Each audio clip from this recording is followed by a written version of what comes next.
All right, so I'm going to talk about Karl Marx and the U.S. Civil War, and I'm going to talk about it in a particular way. As I was trying to figure out what I was going to say up here, I felt that maybe there were 7 or 8 different talks you could give called Karl Marx and the U.S. Civil War.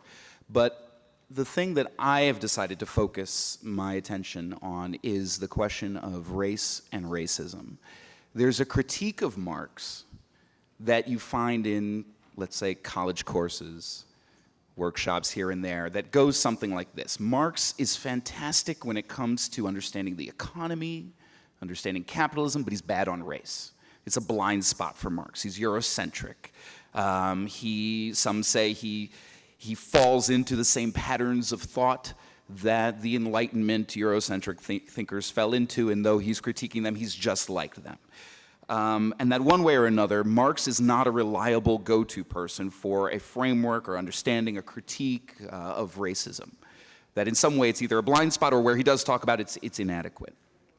And the more you investigate the actual historical record, the funny thing about that is that Marx surprises you on that score, on that particular score again and again. Now, it's true he never wrote an extended theorization of race. There's no Marx on race pamphlet that you can read or a book that Marx wrote about racism or race or racism itself. What we have are fragments, which I understand methodologically is an inferior approach, perhaps. But I think that when you lay these fragments by each other, that what you end up with is more than just fragments. You end up with a view of racism in relation to capitalism as it's unfolding in Marx's day. And all of this comes out quite forcefully, I would argue, during the period of the US Civil War, as I want to show. Now, Marx saw, of course, famously, that one of the central contradictions of capitalism was that alongside producing incredible, unheard of wealth, it also produced tremendous, previously unheard of suffering, and that those two things, Marx would argue, were two sides of the same coin. But he did also perceive that there were, in some cases, specific dimensions of that suffering that were very much directed at specific so-called races. In particular, Marx understood that the Africans kidnapped for plantation labor in the New World were playing a pivotal role in world history by what they were doing there. In fact, that word pivot is pivot. That word pivot is his word. Listen to what he says.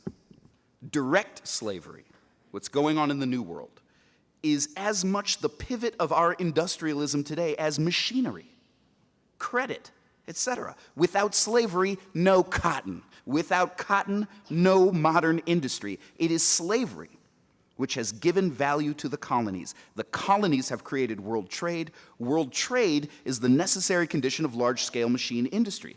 Thus, before the traffic in Negroes began, the colonies supplied the old world with only very few products and did not visibly change the face of the earth. Slavery is therefore an economic category of the utmost importance.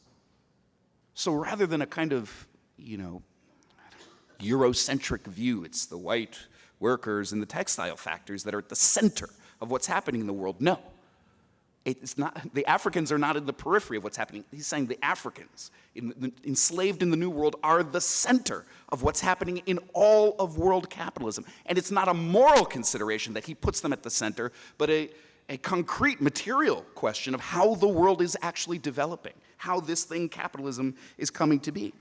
As Marissa mentioned, there's a talk later on, Friday, on the role of black slaves in pushing forward their own emancipation during the Civil War. Now, mostly a lot of that history is hidden from us, the history of slave revolts, the history of what black people did to emancipate ourselves in the context of the Civil War. And a lot of analysis focuses on what white people were saying and doing, not what black people were saying and doing.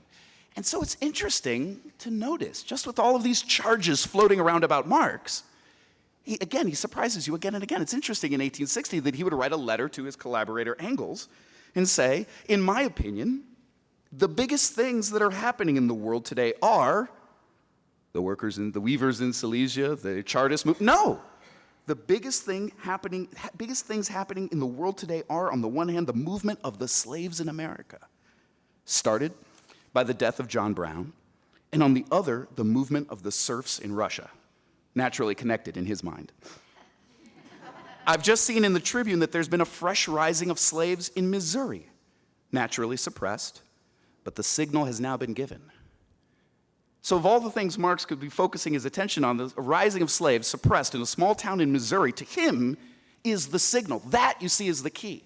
That Marx understands and recognizes, tuned in to the subjectivity of the slaves. Not just like, oh, the poor unfortunate slaves, victims of capitalism. No, agents of turning up the whole situation. They're moving in Missouri, in a little town in Missouri. What? Stop! The signal has been given. It flows, though, if you think about it dynamically. If what they're doing is pivotal, if it is the pivot for the whole world capitalist system, then what they might do to try to undo their circumstance would naturally also be the pivot of challenging the whole setup. It makes sense.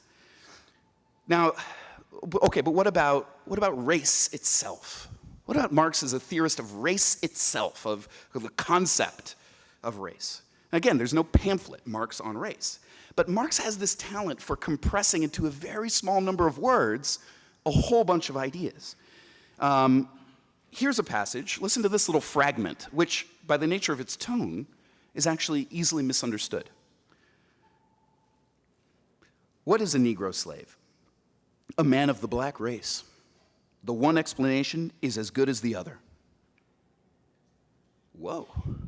Sounds like Marx is making a quite racist claim there, that a Negro slave is a man of the black race. Again, tone matters, because in the next sentence he says, a Negro is a Negro. He only becomes a slave in certain relations.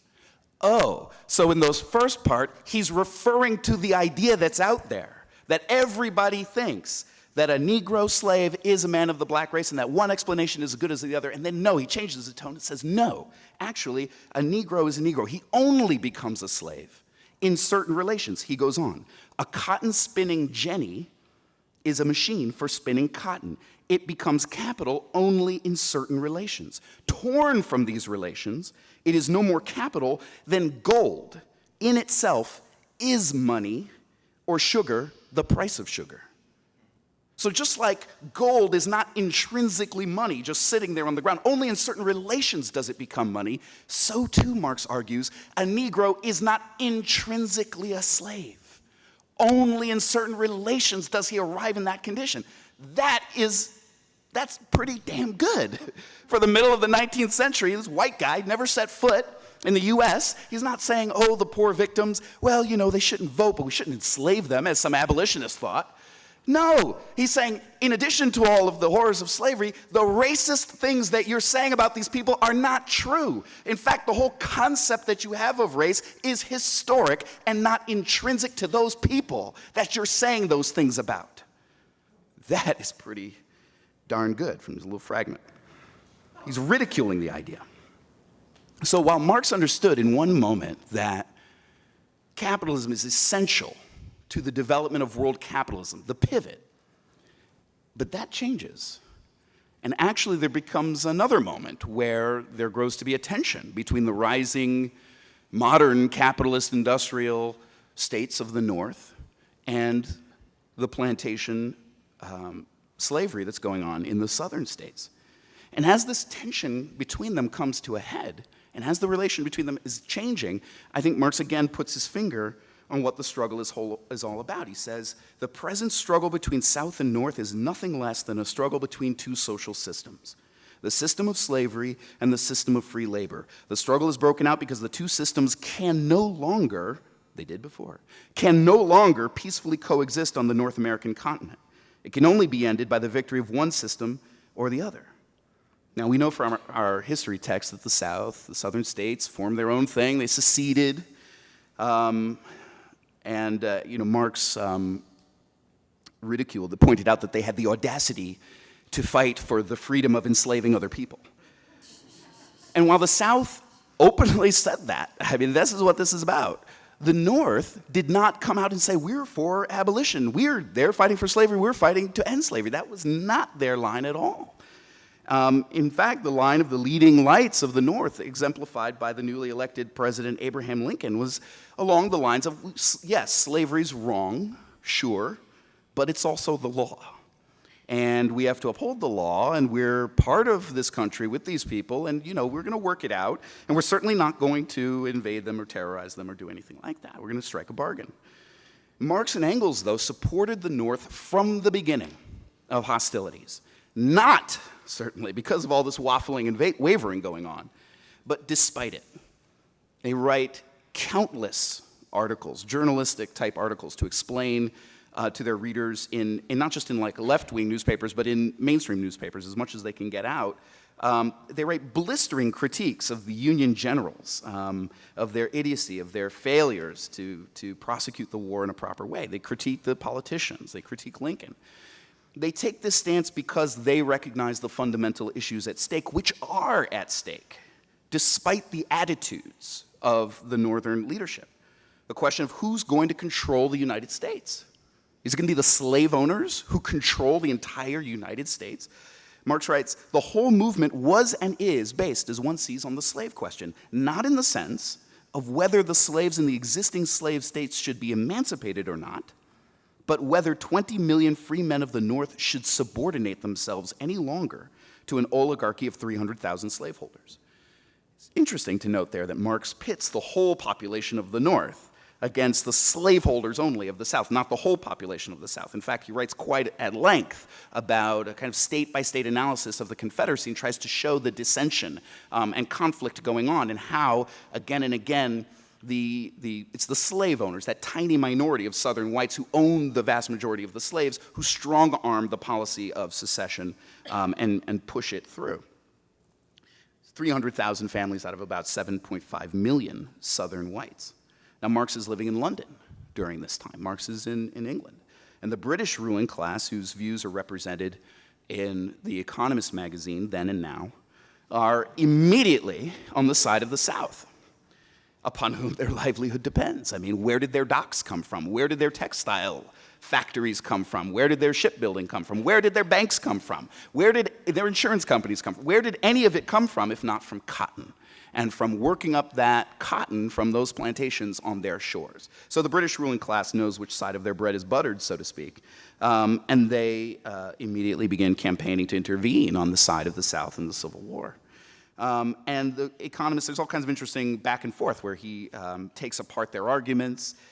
They're terrified of the prospect of a slave revolution. They're worried that it will come to that. And they're like, oh, trying to scare their audience with the prospect of, can you imagine a slave revolution? Marx is like, right, exactly, a slave revolution. Yes, right, exactly, yes. Nothing will scare the crackers like a slave revolution. That's not a quote. No. It's funny because I have the actual quote here. It doesn't do it for me. Marx says, one single Negro regiment would have a remarkable effect on Southern nerves. A remarkable effect. It'll scare the crackers! It's okay, it's translation. I gotta bring it up to date. Marx regularly would remind his readers that this whole thing was initiated by the South. This is their doing. And that actually, he argued, this was not a defensive war just for them to hold on to what they got. But this is actually, he argued, an expansionary war. This is them trying to take over the whole of the United States. And he argued that they had to do that. They were compelled towards that policy for three reasons. One is a reason, he argues, that slave plantation agriculture tends to exhaust the soil and therefore continually needs new soil and therefore new territories in which to plant. And therefore must expand. He argued that as new states were being added, this is the era of westward expansion, as new states are being added to the Union, the whole question of, well, will that new state, just minted, be slave or free, threatens to challenge the equilibrium, if you have it, in the Senate, in the Congress. Will those representatives be slave-owning representatives, or will they be free representatives? And so their power, their national power, is being threatened. And lastly, that expansion for the Southern ruling class was an essential kind of social safety valve. That there's a danger with so many whites not owning the majority of slaves or any slaves at all. They're always a kind of social dynamite and a potential for them to turn their economic frustrations against the slave owners. And so the expansion gives them the opportunity to dream big, to have a possibility that they too will arrive in the same condition. They can go conquer that territory and set up shop for themselves. After going through all of this about the expansionary aims of the Confederacy, Marx says the Union would thus not in fact be dissolved, but rather reorganized. A reorganization on the basis of slavery, under the acknowledged control of the slave-holding oligarchy. The plan for such a reorganization was openly proclaimed by the leading Southern spokesman at the Montgomery Congress and accounts for the article of the new Constitution, which leaves open the possibility of each state of the old Union joining the new Confederacy. The slave system would thus infect the whole Union. Well, wait a minute, are they going to have plantations in Massachusetts? I mean, what are we really talking about here? In the northern states, he says, where Negro slavery is in practice inoperable, the whole working class would be gradually reduced to the level of helotry, to mere slavery. This would be in full accord with this is Marx, this would be in full accord with the loudly proclaimed principle that only certain races are capable of freedom. And as in the South, actual labor is the lot of Negroes, so in the North it is the lot of the Germans, the Irish, and their direct descendants. It's just very interesting to note here that Marx counts among the dangers of a Confederate reorganization of the entire United States, that the country would be reorganized along a racist principle, and that would become the guiding principle for all laboring people. Now look, I know there's a debate going on about all of these things. There's a debate about the Civil War, about the American Revolution. Many of the combatants are here in the room. So far, sitting next to each other quite peacefully, you know. I understand that. There was a really great, I just acknowledge that to say that I'm not really addressing that here, and I just want to acknowledge that. There's a really great exchange in the journal, Historical Materialism, back and forth, that I think is very much worth reading, and that I learned a lot from. For what it's worth, I do want to say one thing, which is that I tend to agree with the idea that it's useful to view the Civil War through the lens of what you might call bourgeois revolution, where, and I understand Neil Davidson and others have done an important job of interrogating the concept of bourgeois revolution, and that it needs to be separated from the concept of any kind of a struggle for democratic rights, because we see again and again what's so common about bourgeois revolutions is that at their core, they seem to be about setting up the political and economic conditions necessary for the accumulation of capital, not setting up democratic rights. Wherever you see a struggle for democratic rights, it's because working and laboring classes have pushed that forward. And on occasion, they have raised that banner themselves, the bourgeoisie, as they need to, and as they don't need to, they just abandon it just as fast. And isn't that the pattern of the Civil War? That they don't want, that the northern industrialists, the progressive northern industrialists don't want a slave revolution. They don't want a total upending of the social order and the expansion of democratic rights to the Africans, slave laborers. And they try to avoid that at all costs. There's a general, Fremont, who starts, escaped slaves are running over into his camps. So he's like, whoa, brilliant. They know the area, they know the slave owners, they know what's going on, they can tell us these things, they can work as spies, they can work for us, we'll hire them. He was fired. It just makes so much sense, but they were so afraid of that policy that they tried to avoid it at all costs, and the concept of bourgeois revolution, I think, helps you to grasp that. But then once they had to do it, there's a logic to it. Engels and Marx begin to have a little debate where Engels is pointing to all the failures, all the stupidities, and he writes a letter to Marx that says, look, it's just stupidity after stupidity. Marx says, the opening line is hilarious of his letter, I do not altogether share your views. That's another one that might need some translation, no. Maybe you have a better translation. But basically, he goes on to say you're missing, you're so focused on the military side of things, you're missing the political side of things. He says, about the way that Lincoln tries to pacify the loyal slaveholders. He says he errs only if he imagines that the loyal slaveholders are to be moved by benevolent speeches and rational arguments. They will yield only to force. So far, we have only witnessed the first act of the Civil War, the constitutional waging of war. The second act, the revolutionary waging of war, is at hand. Salute.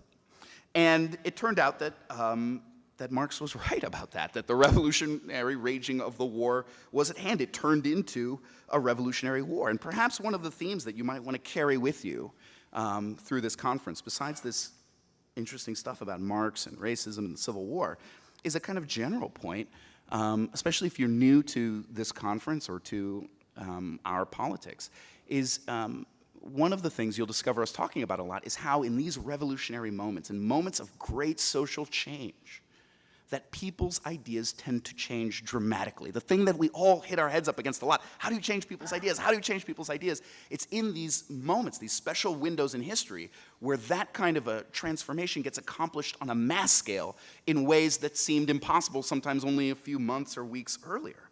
So here you have, and what's interesting to me about the Civil War is how that happens to the slaves, certainly, winning their own freedom at gunpoint. I mean, just a tremendous, that'll give you confidence, there's no doubt. You're gonna feel good about yourself when that thing's over. How do you feel? I feel good, Feel really good. We won. You can just imagine. It also infects the white soldiers who fight alongside them, who maybe were racist before, or maybe still were after, but their views underwent a transformation. There's a whole book of their letters home, like, gosh, Mom, we used to beat up abolitionists back home. Now I am an abolitionist, and everybody I know is too. It's amazing. Lincoln, there's a book Robin Blackburn just put out called An Unfinished Revolution, where he kind of talks about this moment in time where this transformation of American politics and of somebody like Lincoln ends up coinciding politically, at least for a brief moment, with the radicals and with politics of people like Marx. And in here, there's some nice original documents in the second half of the book, including Lincoln's first inaugural address and his second. And I wish I had time to read you both of them, but I'll just give you the gist of the first and then read you some for the second. In the first, he's like, yes, I'm president, and by the way, we're not going to invade the South. We're not going to invade the South. We have no hostilities with the South. We understand that slavery might be bad, but it's the law, and we're going to follow the law. And did I mention we're not going to invade the South? We are not going to invade the South. A few years later, his second inauguration, his tone is a little different. And I know there's a lot of debate about Lincoln, too. We could probably have a whole conference just about Lincoln, but listen to this. Fondly do we hope, fervently do we pray that this mighty scourge of war may speedily pass away. Okay. Yet, if God wills that it continue until all the wealth piled by the bondsman's 250 years of unrequited toil shall be sunk, and until every drop of blood drawn with the lash shall be paid by another drawn with the sword. As was said 3,000 years ago, so still it must be said, the judgments of the Lord are true and righteous altogether. Now, you can't tell me that dude didn't change. Come on. So, which is not to say, so yes, the Civil War required and involved a dramatic change in ideas, but that's not to say that it was all good and the racial issue was solved. In fact, immediately after the Emancipation Proclamation was issued, there were riots. There was a huge riot in New York City, a racial riot in which white mobs went around murdering blacks. There was a draft riot. Resentful whites, mainly Irish, resenting having been drafted into this war, blamed the blacks and went around murdering them. Now, so then the question arises, well, what about Marx? What did Marx have to say to that? Was Marx blind to this kind of thing and to the persistence of racism among working class whites in whose interest perhaps it was not being fostered? He was not blind. In fact, I would argue that he offered an explanation of that racism that was rooted in the social circumstances of the North. He said, and I quote, "The Irishman sees the Negro as a dangerous competitor. The efficient farmers of Indiana and Ohio hate the Negro almost as much as the slaveholder. He is a symbol for them of slavery and the humiliation of the working class. And the Democratic press threatens them daily with a flooding of their territories by niggers." Now, we know in hindsight that after the Civil War, that the racial order erected by slavery was smashed and a new one was reinstated eventually through a whole struggle against Reconstruction I don't have time to talk about. But a new institutional racism arose. And that we know that racism was so useful to the planters in justifying slavery, it also ended up having another use later on. It was useful to the rising capitalists who won the Civil War and reorganized the country in their image. It was useful to them as a way to divide workers from each other. And if you also take a few lines from the Communist Manifesto, in which Marx talks about how the unity of workers being brought together in these unified circumstances, but that unity is constantly being upset again and again by being pitted in competition with each other over the material conditions of their life. Who will get the job? Who will get the apartment? All this kind of thing. So there's a material basis for the competition between workers that can spill over and become part of racial antagonism between them that benefits the ruling class. Now, we should mention that having that kind of an analysis of racism is different. I really want to stress this. Having that kind of rough sketch analysis of the social purpose of racism is different from understanding the experience of racism. Marx never set foot in the US. He was a German Jew who had a comfortable upbringing, got a doctorate in philosophy. Frederick Douglass was born a slave on a plantation, escaped, taught himself to read and write. What's so interesting about these two people is that despite their profoundly different experiences of racism, when it comes to the political question of what is racism and what is its role and function in society, the argument of the one could be the words of the other. In words that could have been written by Karl Marx, Frederick Douglass says, "The hostility between the whites and blacks of the South is easily explained. It has its root and sap in the relation of slavery and was incited on both sides, the poor whites and the blacks, by putting enmity between them. They divided both to conquer each," says the man who grew up under the lash. After the slaves became free and the Civil War was over, Marx went on had said more about racism, not just about slavery, racial slavery, but about racism in the New World that was developing after slavery. He compared it to the prejudices between the English and Irish in Britain. He said, "Every industrial and commercial center in England now possesses a working class divided into two hostile camps, English proletarians and Irish proletarians. The ordinary English worker hates the Irish worker as a competitor who lowers his standard of life. In relation to the Irish worker, he feels himself a member of the ruling nation, so turns himself into a tool of the aristocrats and capitalists of his country against Ireland, thus strengthening their domination over himself. He cherishes religious, social, and national prejudices against the Irish worker. His attitude toward him is much the same as that of the poor whites to the Negroes of the former slave states of the USA." And to the charge that some throw out, that Marx did not account for skin color in his formulation of capitalism, we need only to open Marx's book titled Capital and turn to the part where he talks about skin color. He says, "In the United States of North America, every independent movement of the workers was paralyzed, so long as slavery disfigured a part of the republic. Labor cannot emancipate itself in the white skin where in the black it is branded." Again, a bunch of ideas in a tiny space. It's not that the white workers are going to liberate the blacks. You see, black people, just wait. The white workers are coming. And they're going to raise a mighty movement that will free you, you see. I know you have a problem with racism thing, just hold on. No! It's the opposite. The white workers are paralyzed. They're absolutely paralyzed. They can do nothing because of the condition that the black workers are in and because of the whole racial prejudice situation. So that must be dealt with if this thing is ever going to get off the ground. In fact, there's a book called Marx at the Margins, where Kevin Anderson, I believe, where he begins to go through some of these different arguments about different periods of time, and he makes an argument about the question of the Irish and the English, and shows how in earlier periods Marx and Engels thought, well, yes, the Irish are an oppressed colony, it's the English workers that will free them. And then they start to dig into it, and for these reasons, say, no, actually, it's the other way around. English workers will never get out of that they're in as long as Ireland is oppressed. That labor in white skin can never be free as long as in black it's branded. That race, rather than being a secondary consideration or something put off till later, it's essential, it's central, it's now, it's the thing, the key thing, the pivot that must be turned in order to unlock the whole thing. How much time do I have left? Oh, great. Okay. So let me just sum up a little bit what I've tried to argue to this point. That, okay, we can just be done with the argument that Marx had nothing to say about racism, blind spot, Eurocentric, let's just be done with that.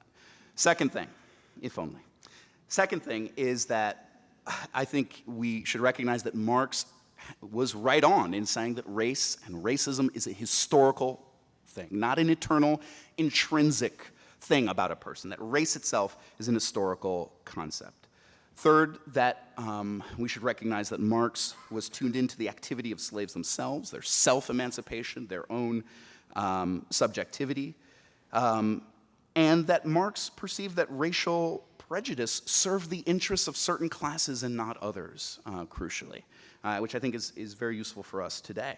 And lastly, or maybe not lastly, but fourthly or fifth, I lost count, that Marx perceived the centrality of this question to the American context, to the country we're living in here, which just leaves one last point that I want to make.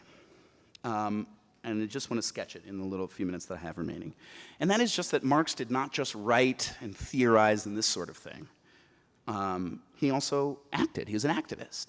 And to his credit, Marx and his collaborator Engels were active in a movement that was in solidarity with the slaves and with the Union forces of the North, where he was in England. He was one of the leading figures of what was a mass movement in England to prevent Britain from intervening on the side of the South for reasons we've already discussed. A movement that we should say was successful in keeping Britain out of the war. W.E.B. Du Bois and others have written about this, about these mass meetings in London where labor leaders are speaking and Chartists are speaking, and Marx is up there addressing the crowds, talking about the importance of the struggle against slavery and rallying people in solidarity with that cause, which is even more amazing when you think about how many people in those audiences' jobs probably depended upon the export of cotton to the textile industry. And actually, it was this anti-intervention, anti-war, well, not anti-war, because they were for the war, anti-intervention activism that helped to bring about what we know today as the First International, called the International Working Men's Association. And it's on behalf of the International Working Men's Association that Marx actually drafted a letter to Lincoln, congratulating him on his re-election. Lincoln's secretary drafted a very warm reply. It's like, wow, these two exchanged letters. Not in an informal, Abe kind of way. Abe, man, you've changed. So bourgeois. But in a mediated way, and briefly, very officially. But again, something that's in the Robin Blackburn book is the actual the back and forth, just the one and the one. But it's fascinating. And here again, you see Marx compressing a whole lot of ideas into just this very brief letter. He actually says it was much harder than writing a book, just to write this one letter to Lincoln. I can't read you the whole thing, but I will give you a little bit. To Abraham Lincoln, President of the United States of America. Sir, we congratulate the American people upon your re-election by a large majority. Not you, but the American people. We congratulate the American people upon your re-election. And then he gets right to it, no wasting time. If resistance to the slave power was the reserved watchword of your first election, the triumphant war cry of your re-election is death to slavery. Hint, hint. Blah, blah, blah, blah, blah, blah. Okay, let me read you this part. While the working men, the true political power of the North, allowed slavery to defile their own republic, while before the Negro, mastered and sold without his concurrence, they boasted it, the whites, they boasted it the highest prerogative of the white-skinned laborer to sell himself and choose his own master. The language is a little funny, but he's basically saying while all of that was going on, they were unable to attain the true freedom of labor or to support their European brethren in their struggle for emancipation. But this barrier to progress has been swept off by the Red Sea of civil war. The working men of Europe feel sure that as the American War of Independence initiated a new era of ascendancy for the middle class, so the American anti-slavery war will do for the working classes. They consider it an earnest of the epoch to come, that it fell to the lot of Abraham Lincoln, the single-minded son of the working class, to lead his country through the matchless struggle for the rescue of an enchained race and the reconstruction of a social world. I mean, wow, that's a perspective for radicals in the middle of a bourgeois revolution. This thing is an enormous barrier to progress. It must be swept away. Here we go into the Red Sea of civil war. And what's further amazing about this moment in time is that there were activists here in the United States, communists, imbued with that very perspective. Marx and Engels, there's a whole wave of people who come from Germany, refugees from the mid-century revolutions, who had some experience in these struggles for democratic rights. Some of them were communists, and some of those communists were personal friends of Marx and Engels, like in correspondence with them during the Civil War. And it's amazing the way that these German-speaking activists were also staunch anti-racists. One of them, August Willich, led a multiracial torch-lit procession through the streets of Cincinnati when John Brown died. And at the end of it, you know, they fired off guns, and blacks and Germans, speaking in German, gave speeches against the Democratic Party and against slavery and racism. They had communist clubs all over America, but they disbanded them when the war began. I mean, these people had their priorities straight. And they rushed into the Union Army. And because of their clarity, because of their confidence and their courage, they tended to rise in the ranks of the Union Army. Some of them became officers, communists in the American military. And at least one of them, August Willich, just mentioned, became a general. The first and only communist ever to become a general in the US military. He had the respect and affection of the common soldiers under him because he shared their privations and was always in the lead when the fighting was thickest and treated them like men, not dogs.